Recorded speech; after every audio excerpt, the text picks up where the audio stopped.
আজকে দুটো পার্সেলই একসঙ্গে চলে এসেছে। তো সকালবেলায় এই যে বাবা চলে গেছিলো বাজার আর সমস্ত সবজি বাজার করে নিয়ে এসেছে আমাদের। তারপর সকালকার খাবারটা কমপ্লিট করে আমার চলে আসে ফোন, আমার একটা পার্সেল এসেছে। সেই মতো এই যে আমি চলে যাই টাকা নিয়ে পার্সেল আনতে। তো পার্সেলটা নিয়ে চলে এসেছি বাড়ি। আর বাড়িতে এসে এখন অনেক কটা কাচার ছিল, তার আগে দেখো এসির কভারটার ওপর কেমন ধুলো জমেছে। সমস্ত কাপড় জামা ওয়াশিং মেশিনে কাচতে দিয়ে আমি এখন স্নান করে চলে এসেছি।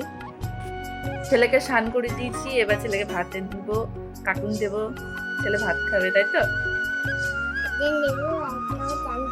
হ্যাঁ, চান করেছো, কার্টুন দেখবে, ভাত খাবে আর ঘুমাবে। তারপর তারপর ওষুধ খাবে, বেবি হয়ে যাবে, শোনা।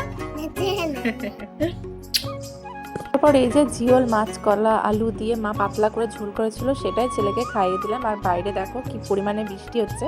তারপরে এই যে বিকেলের দিকে আবার একটা পার্সেল চলে আসে আমার, সেটাই নিতে চলে গেছিলাম। আর দেখো রোদ আছে তাও বৃষ্টি পড়ছে, আর চারদিকটা দেখো রোদের মধ্যে বৃষ্টি, দেখতে কি সুন্দর লাগছে না?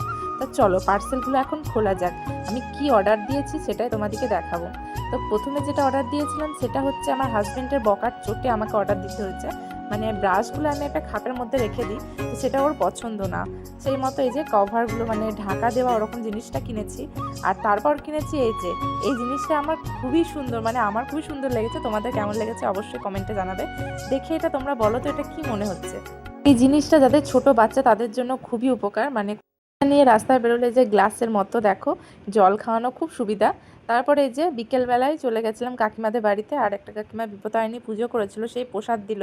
সেই প্রসাদে যে এখন সবাই মিলে খাচ্ছি। তো আজকের ভিডিওটা এখানেই শেষ করছি, বাই।